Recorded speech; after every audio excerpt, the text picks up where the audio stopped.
너희는 하나님의 성전인 것과 하나님의 성령이 너희 안에 계시는 것을 알지 못하느뇨, 이렇게 말을 하였는데, 그 말씀은 바로 교회가 무엇인지, 우리는 교회에 대해서 눈에 보이는 크고 작은 건물, 높은 빌딩, 관광지와 같은 아주 화려하고 웅장한 기념이 되는 그러한 것들만 연상하기가 쉽지만, 성경에서 말하는 그 교회라고 하는 것은 우리 성도 한 사람 한 사람이 바로 그 교회라고 이렇게 말하고 있는 것입니다.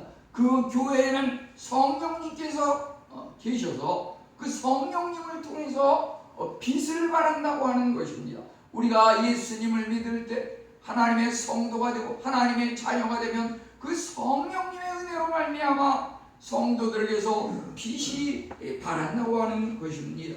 이제 그 빛을 발하는 과정에 대해서 스가랴서 오늘 읽은 그 4장에서 보다도 구체적으로 어떻게 빛이 발하는지 세세하게 세미한 내용이 여기서 설명되는 것을 볼 수가 있습니다.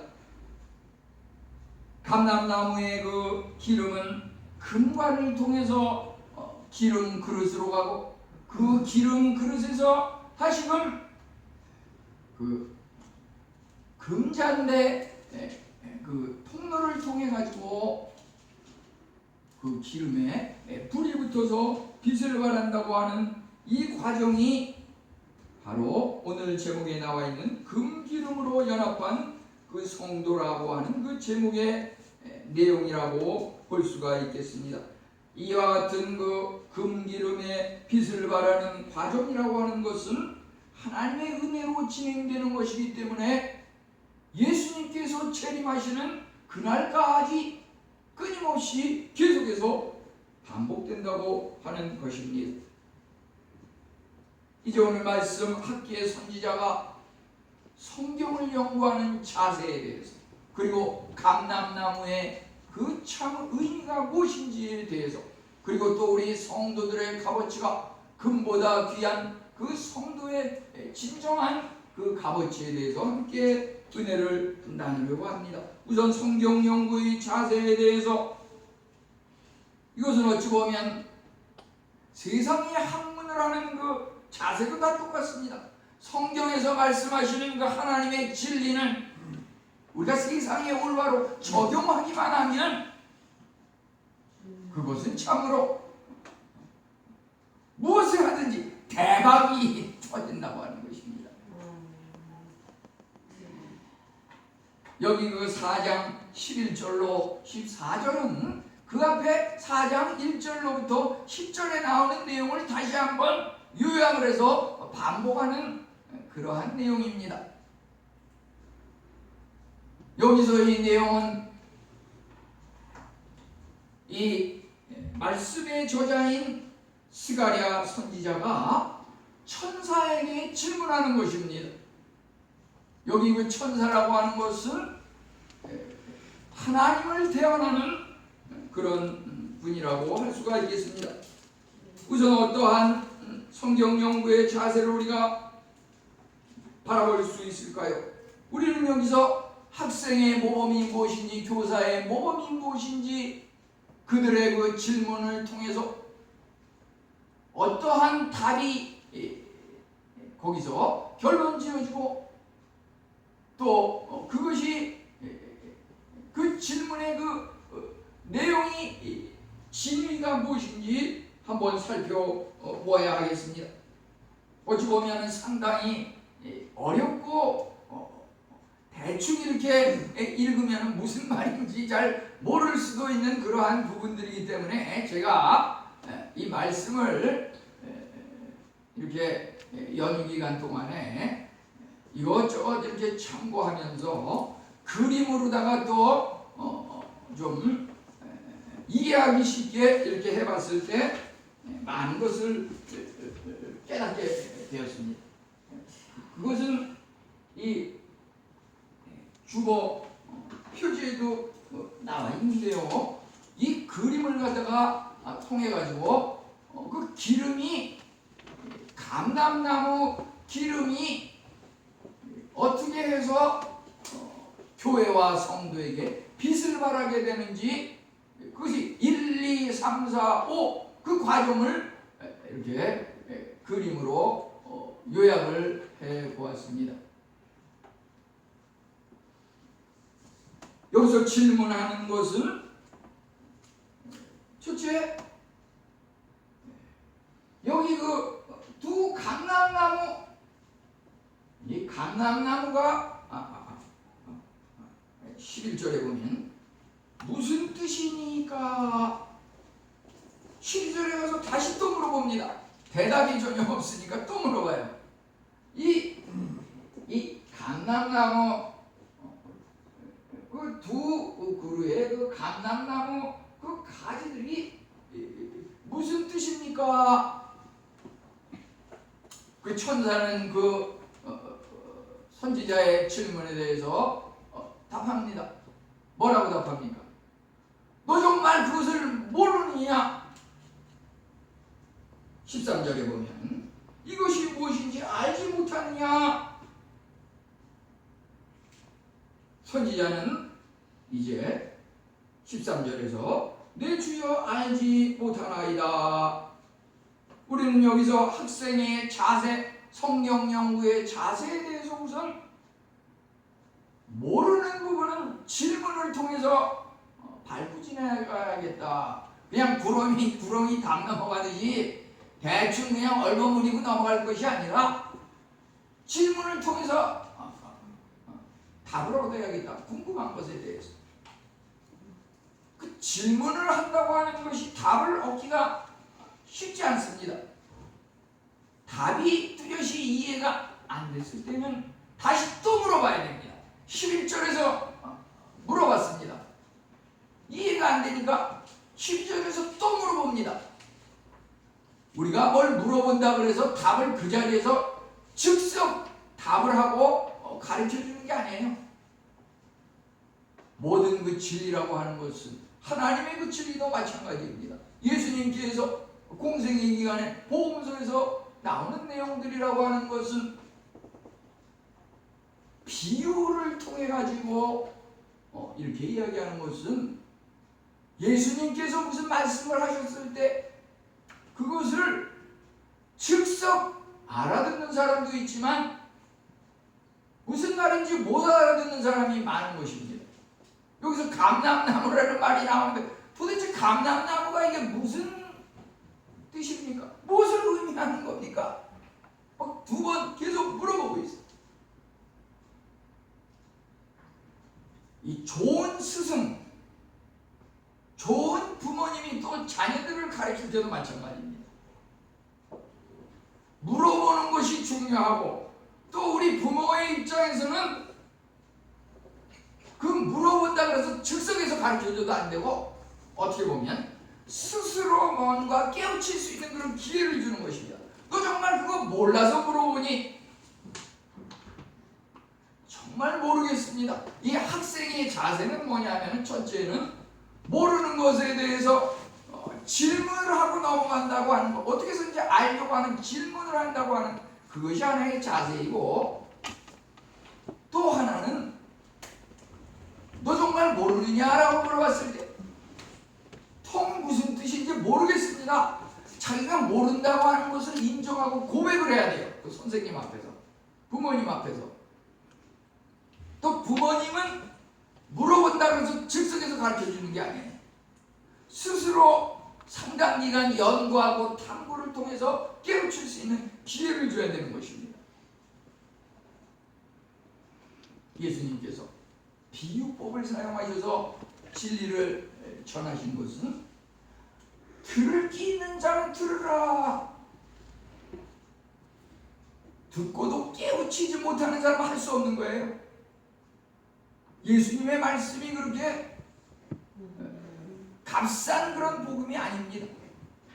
정말 그것을 어떻게 해서든지 알려고 연구하고 탐구하고 질문을 하고 또 물어보는 그런 간절한 마음이 있는 사람에게 예수님께서 그 진리를 가르쳐 주는 것입니다.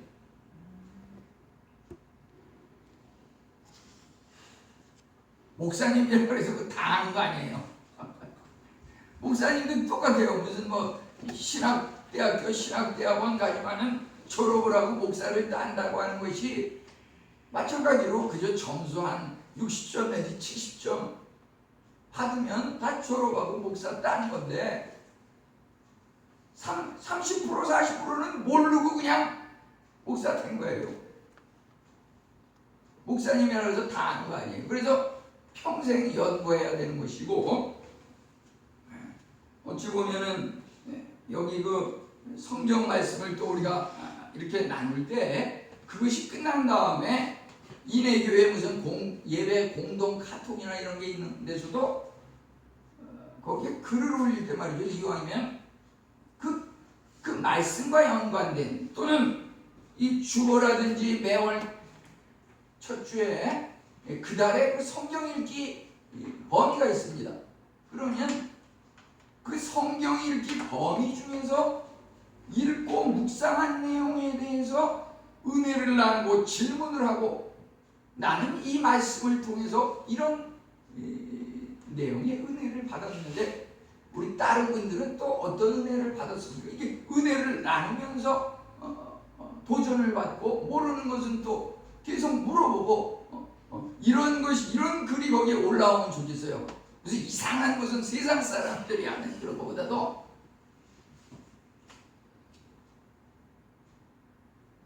창세기부터 계시록까지 모든 성경 말씀은 서로 고리와 같이 연결이 되고 연관성이 있어요. 그래서 창세기 말씀은 출애굽기로 해석할 수 있고 계시록 말씀은 출애굽기로 해석할 수 있고 출애굽 말씀은 계시록으로 해석할 수 있고 그게 성경이 다 연관이 되어 있는 거예요. 저는 어떤 말씀이든지 제시를 하면 그 말씀을 신약적으로 신약에 나오는 어떤 바울사도의 그 말씀으로 해석하면 그 구약의 그 모세오경의 그 말씀이 이게 연관된다. 이것을 연관시킬 수가 있어요. 그래서 제가 한 76년부터 해서 지금 보니까 지금까지 거의 하루도 빠지지 않고 그날의 그 범위의 말씀을 묵상을 하면서 이렇게 지금까지 왔는데요. 예를 들어서 지난 주간에 또 무슨 추석을 전후해서 또 무슨 추석 메시지나 카드 같은 걸 올린다 그러면 저는 그날의 그 1년 성경 읽기 표 중에서 그날의 말씀 범위가 있어요. 그 범위 중에서 그날의 말씀에 나온 내용 중에서 가장 그 추석의 메시지와 연관되는 가장 적절한 것이 거기에 있는 것이거든요. 그런 해석을 가지고서 제가 그 말씀을 소개하고 그 말씀에 받은 은혜를 갖다가 거기다 요약을 해가지고 우리 성도님들한테 또 이렇게 보내기도 하고 그랬는데, 그러니까 그 생활이 저는 배어 있어요. 그래서 근데 그렇게 하지만은 그것이 그날만 해당되는 것이 아니라 1년의 범위 속에서 그것이 해당이 돼서 전부 고리와 같이 내용이 연결이 되는 거예요. 그걸 무슨 비슷한 내용이 어디 있나 하고 찾아서 그것을 발견해서 말하는 것이 아니라 그냥 있다가 은혜 받은 것을 찍어내는데 그 전에 찍어낸 거랑 그게 연결이 돼요. 그걸 연결시키려고 찾아서 그렇게 되는 게 아니라, 그래서 아까도 소개했지만은 지난주에는 우리가 무슨 감람나무에 열매가 없는 것에 대해서 했는데 오늘은 또 감람나무가 주제인데 이번에는 또 감람나무에 열매가 있는데 그 열매도 보통 있는 게 아니라 아주 풍성하고 충만한 세상적인 어떤 의미의 감람나무뿐만 아니라 영적인 의미의 그런 의미까지 다 포함되어 있는 그러한 것들에 대해서 묵상을 하는 것입니다. 그러면은 또 하나님께서 이 스가랴 4장 중에서 또 저는 그래서 예를 들어서 무슨 사치기 산창 이 저 4장 7절 그래서 2020년에 인해교회 표가 보면은 사치기 산창 4장 7절 스가랴 큰 산아 평지가 되리라. 큰 산아 스룹바벨 앞에서 평지가 되리라. 이 말씀이 오늘 나오는 그 11절로 14절이랑 연관이 되는데요,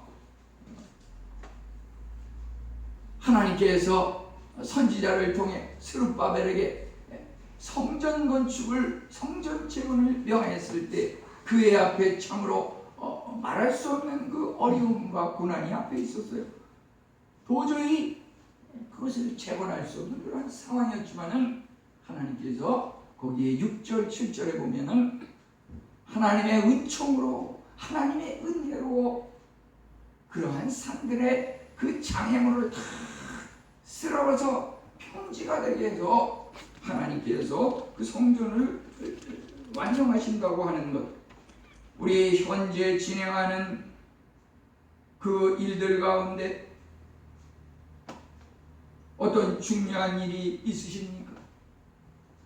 모든 것이 주로 말미암고 주에게로 간다고 하는 것, 우리가 지금 현재 고민하고 있는 것, 우리가 지금 시작하고 진행하고 있는 것, 그 모든 것들을 시작하신 이는 하나님이시기 때문에 시작하신 하나님께서 그것을 마치기까지 함께 하신다고 하는 것입니다. 그것이 바로 오늘 나오는 스가랴서 말씀 중에서 4장 9절에 기초를 놓았은즉 그 일을 마치리라, 이렇게 나와 있는 말씀인 것입니다. 그러면 여기서 교사의 모범은 또 여기서 어떻게 얻을 수가 있는가?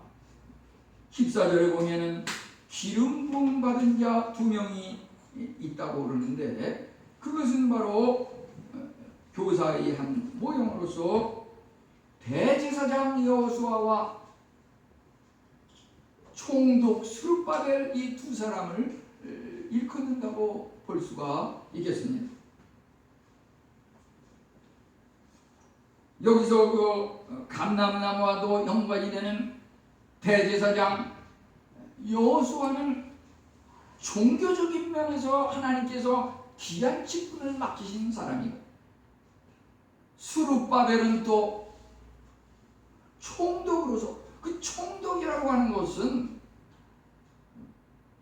그 바벨론 포로 시대로 말하자면은 그 일정 지역의 하나의 그 우두머리 지도자로 세운 그러한 것인데, 그래서 스룹바벨을 그 총독이라고 일컫는 것은 또 그 지역에서는 왕이라고 볼 수가 있는 것이고, 이것은 정치적인 면에서 하나님께서 귀한 직분을 맡기셔서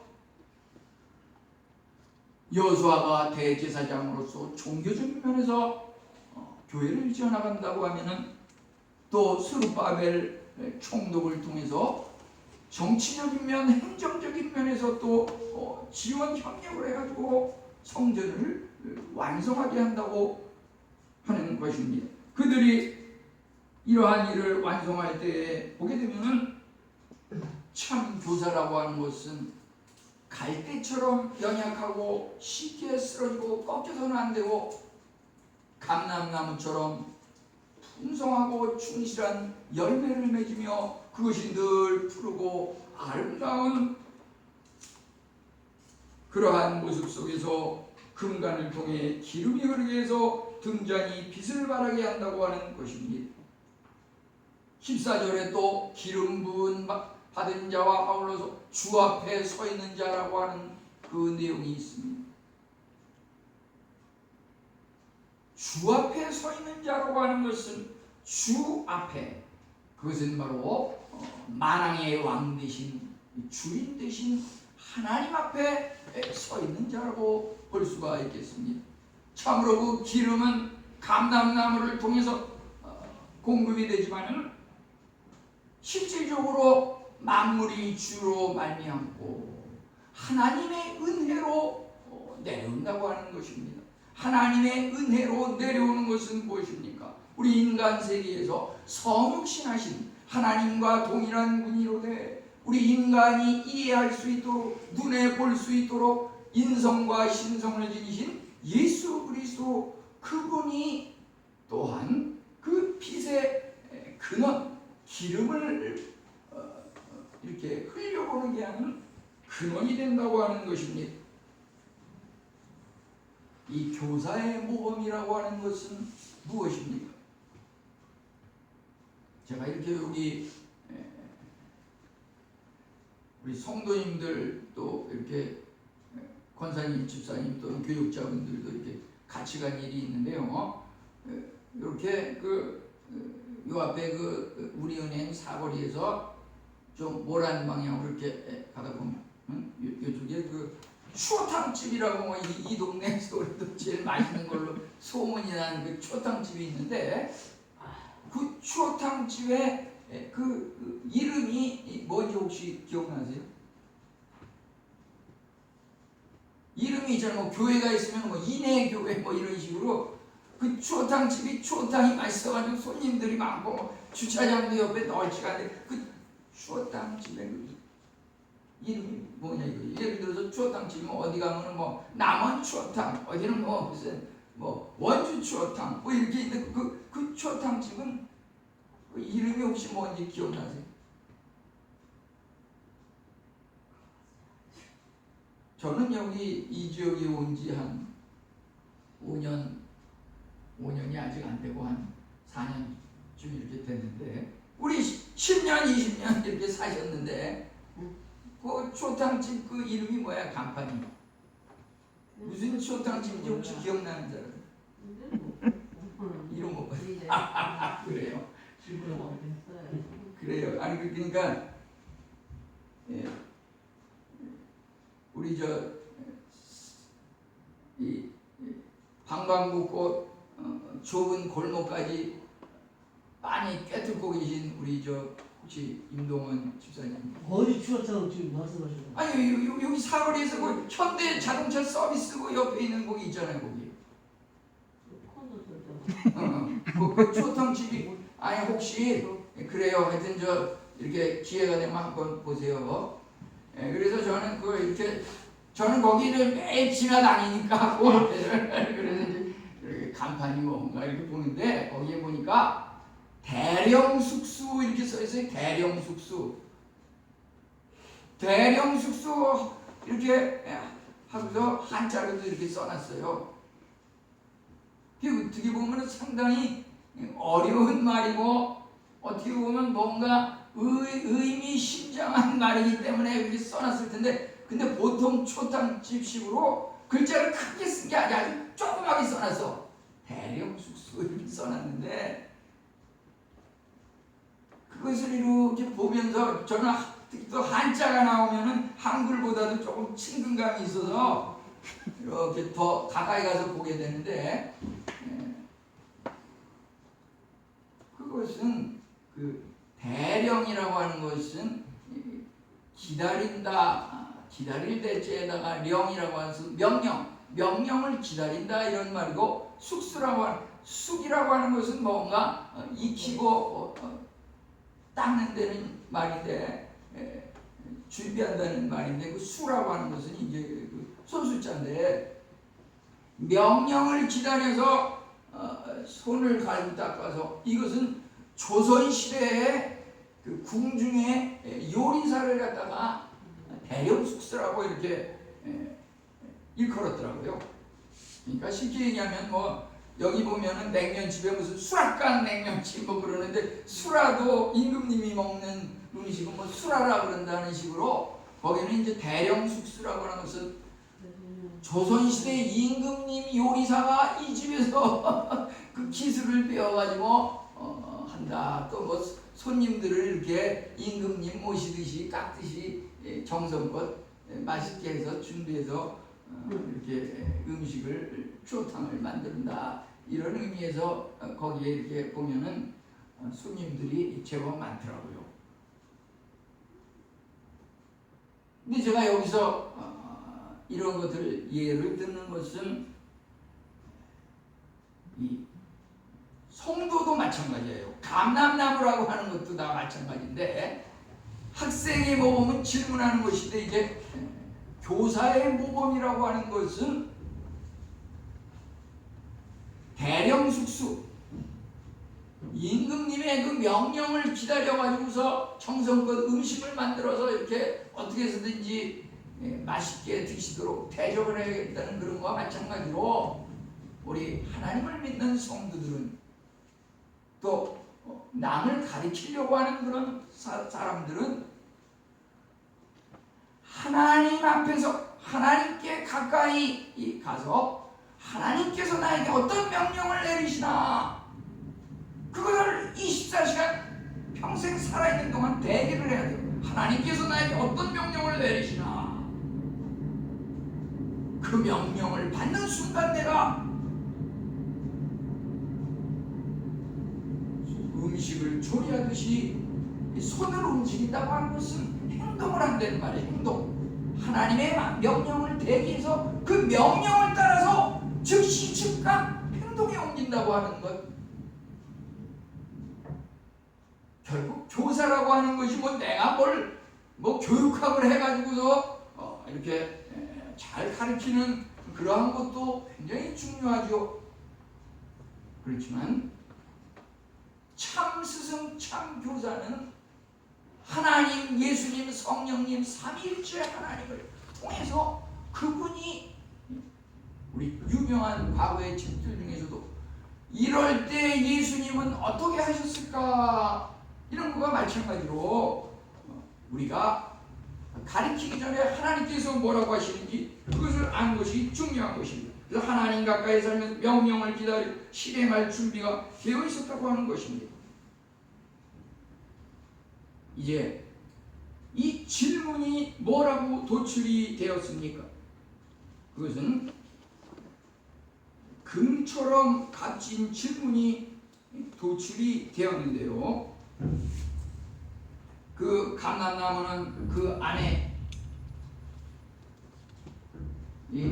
하나님, 예수 그리스도, 성령님의 그 모든 것들이 포함되어 있는 것이라고 하는 것입니다. 이제 주 앞에서 받은 명령을 따라 가장 중요한 것을 관을 통해서 전달을 하게 되는 것입니다. 스가랴 4장 12절에 보니까 금기름을 흘리는 두 금관 옆에 감람나무 두 가지는 무슨 뜻입니까? 그것은 그리스도에 대한 질문이라고 하는 것입니다. 세상에서 가장 중요한 질문은 예수 그리스도에 대한 질문입니다. 하나님은 누구십니까? 예수님은 누구십니까? 성령님은 누구십니까? 바울 사도는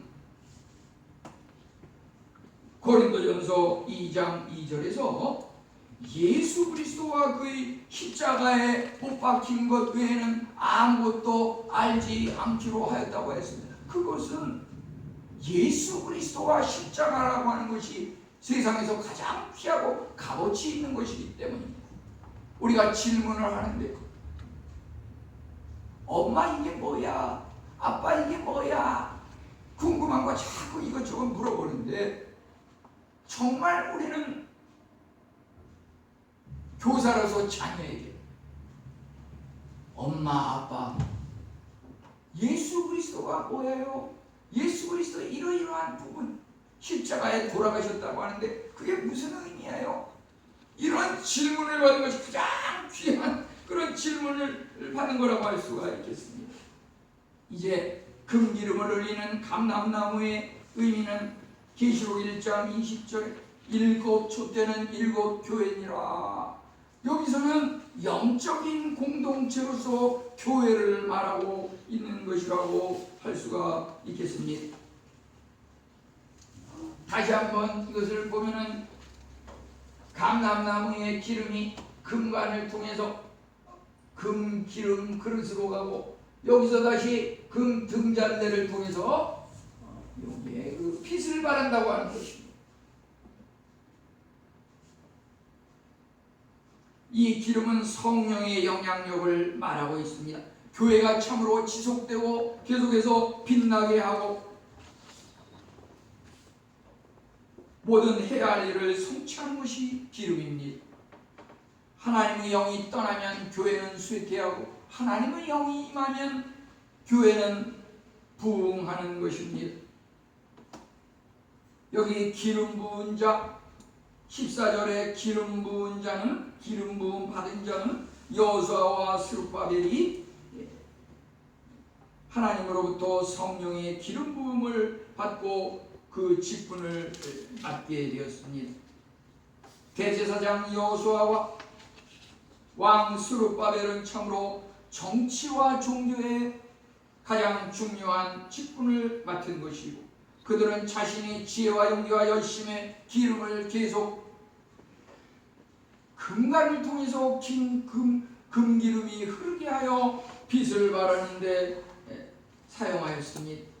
하나님께서 맡기신 왕과 제사장은 직분을 통해서 하나님의 복이 전달되고 기름의 흐름이 막히지 않게 계속 유지되게 하였던 것입니다.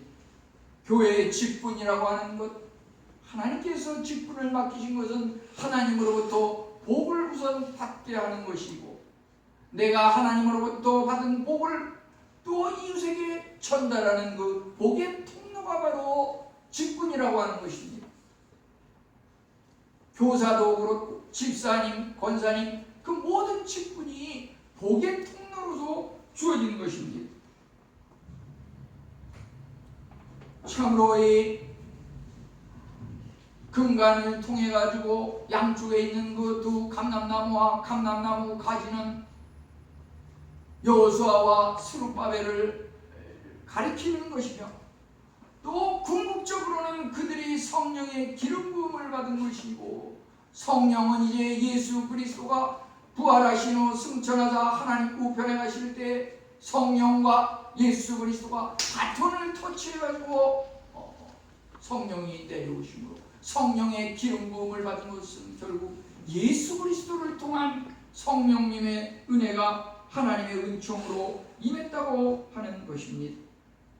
예수 그리스도는 인성적인 면과 신성적인 면, 양면성이 있는데 그는 100%의 인간이면서 100%의 하나님이셨던 것입니다. 우리는 두 감람나무에서 인성적인 면과 신성적인 면을 한번 생각해 보면, 인성적인 면이라고 하는 것은 그 감람나무 한 그루에 한 450kg 정도의 기름이 생산될 수 있다고 하는 것입니다. 그런데 그 기름은 기계로 압축을 해가지고 기술자가 그 제조 기술을 동원을 해가지고 다시 그것이 상품화돼가지고 판매가 되면은 소비자가 그것을 구매해서 사용을 할 때 그 기름으로서의 용도가 있게 되는데, 아무리 그 감람나무에 그 기름이 많이 생산된다 한들 그 기름이 떨어지게 되면은 그 빛은 멈출 수밖에 없는 것입니다. 하지만 영적인 면에서의 기름이라고 하는 것은 예수 그리스도를 통해 공급되는 그 기름은 끊이지 않는 영원한 기름이라고 하는 것입니다. 그것이 바로 영적인 면에서의 기름과 인성적인 육적인 면에서의 기름의 차이라고 할 수가 있겠습니다. 영적인 면에서의 기름은 성령님을 통해서 주어지는 것이고, 하나님의 뜻에 순종하는 십자가 죽으심을 통하여서 임하는 그 은혜의 기름이라고 하는 것입니다. 십자가 죽음을 통해서 예수님은 죄를 정복하셨고 모든 질병을 퇴치하셨고 바다 위를 걸어가셨고, 예수님께서 행하신 이 모든 것을 우리가 예수님을 믿을 때 우리의 필요한 모든 것들을 주님께서 그 기름이 금관을 통해서 빛으로 공급되듯이 예수님을 믿는 우리 성도들에게 그 모든 좋은 것들이 공급된다고 하는 것입니다. 이제 금보다 귀한 성도, 우리 성도들의 그 값어치와 역할과 의무에 대해서 한번 요약하며 은혜를 나눠보겠습니다. 교회라고 하는 것은 세상에 가장 귀한 그러한 분들이 모이는 단체라고 할 수가 있습니다. 왜 세상에서 가장 귀한가? 성도는 참으로 하나님과 가까이 지내면서 하나님의 모든 왕 중에 왕이 지닌 최상 중에 최상을 공급받기 때문에 그 성도가 천하보다 귀하고 가장 값어치 있는 자들이라고 하는 것입니다. 여기 그 관이 특별히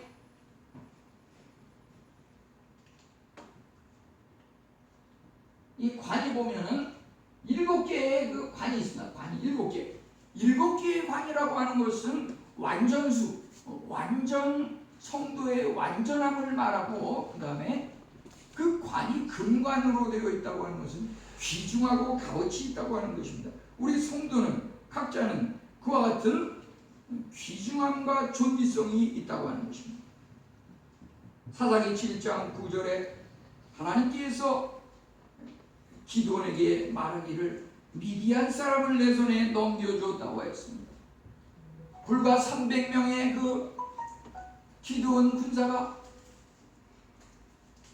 메뚜기 떼와 같이 수를 헤아릴 수 없는 그 적의 무리들을 물리칠 수 있었던 것은 바로 한 그루의 그 감람나무가 영적으로 쓰임받을 때 교회와 성도와 세상에 빛을 발하듯이 우리 성도들은 아무리 작은 존재일지라도 우리 스가랴서 4장 5절의 첫 부분만 한번 같이 읽겠습니다. 작은 일의 날이라고 멸시하는 자가 누구냐? 참으로 하나님을 믿는 사람은 작은 것, 사소한 것에 목숨을 걸 수 있는 사람이 참으로 눈에 보이기에 작은 것이 영적으로는 가장 크고 귀한 것이라고도 볼 수가 있는 것입니다. 우리 성도들의 역할은 바로 예수 그리스도를 믿음으로 말미암아 하나님의 자녀가 되는 것은 예수 그리스도의 역할, 왕이요 제사장이요 선지자로서의 그 역할을 모두 감당한다고 하는 것입니다. 스룹바벨은 왕으로서 이제 그 스가랴서 3장에는 여호수아에 대해서 나오는데요. 그 대제사장 여호수아, 왕과 제사장, 또 스가랴서의 그 스가랴는 선지자 아닙니까? 그래서 왕과 제사장과 선지자 세 가지 역할을 감당하는 것이 근본적으로는 예수님이신데, 예수님을 믿는 성도님들이 세상에서 살 때 이 세 가지 역할을 감당한다고 하는 것입니다. 우리가 그 성도의 역할이 바로 제사장, 왕, 선지자의 역할을 감당하는 것입니다. 이제 마지막으로 의무를 보게 되면 우리는 4장 14절 마지막 부분에서 주 앞에 서 있는 자라고 하였습니다. 우리가 무슨 일을 하든지 사람에게 잘 보이려고 하는 것이 아니라 주님 앞에서 부끄러움 없는 성결한 삶을 사는 것이 중요하다고 하는 것입니다. 스가랴 3장 4절은 여호와께서 여호수아에게 뭐라고 말을 하였습니까? 더러운 옷을 벗기라 하시고 내 죄악을 제거하여 버렸으니 아름다운 옷을 입히리라. 하나님께서는 제사장 여호수아에게 죄악을 제거하고 용서하셨으니 더러운 옷을 아름다운 옷으로 바꿔 입히겠다고 말씀하셨습니다. 우리 예수님을 믿는 사람은 하나님의 목소리를 크게 기울여야 할 것입니다. 사탄에게 넘어가서는 안 됩니다. 사탄은 뭐라고 말합니까? 끊임없이 우리에게 다가와서 너는 죄가 용서 안 받지 못했어. 너는 말할 수 없는 죄인이야. 그것밖에 못해. 그렇게 하면 넌 지옥 갈 수밖에 없어. 우리를 참으로 정죄하고 판단하고 우리를 궁지로 몰아갑니다. 심지어 사탄은 우리로 하여금 아예 포기하도록 만듭니다. 인생을. 물론 모든 사람이 죄를 범하였으며 하나님의 영광에 이르지 못하는 것은 성도든 불신자든 다 마찬가지입니다. 그렇지만 예수님을 믿는 사람은 예수 그리스도의 십자가 보혈의 은혜로 우리가 거듭나고 죄 용서함의 확신을 가지고 살아가는 것입니다.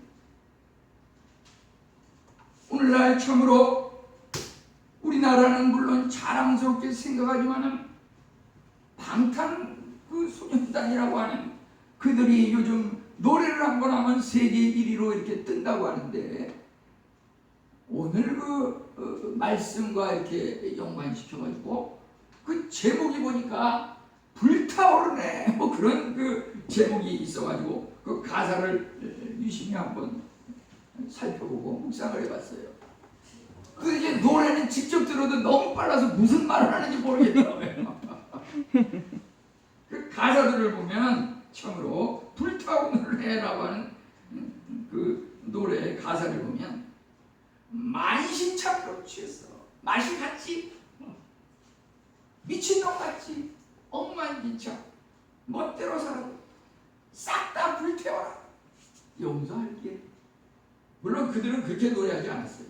만신창 취했어, 맛이 같지, 미친놈 같지, 억만진창, 멋대로 살아도 싹 다 불태워라.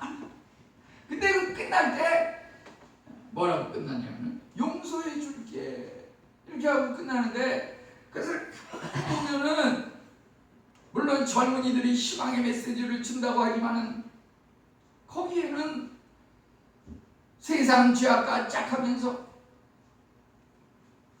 어차피 구제받을 수 없는 인생이니까, 너는 너의 인생의 주인이니까 네 마음대로 살고 네 마음대로 즐기고 온갖 쾌락을 짝하면서 살라고 이렇게 말하는 것입니다. 근데 재미있는 것은 끝날 끝부분에 용서해 줄게. 네가 아무리 그렇게 타락하고 쾌락을 즐긴 들을 다 용서해 줄 테니까 즐길 대로 마음껏 즐겨, 미치도록 즐겨, 엉망진창이 되도록 즐겨. 저는 거기서 용서해 줄게라고 하는 그 말 앞에다가 말이죠, 예수님의 그 십자가를 통해서 그 말이 좀 들어갔으면 신앙적으로 우리가 볼 때 참 가사가 좀 합리적이겠다 이런 생각이 들었습니다. 우리가 처음으로 사람은 죄에 대해서 어찌할 수 없는 것이고, 우리가 아무리 용서해 줄게라고 말하지만은 어떻게 사람이 사람을 용서합니까? 근본적인 것은 예수 그리스도의 십자가를 통해서 용서하는 것입니다. 우리의 삶은 주님 앞에 서 있는 자로서 성결하게 행동해야 합니다.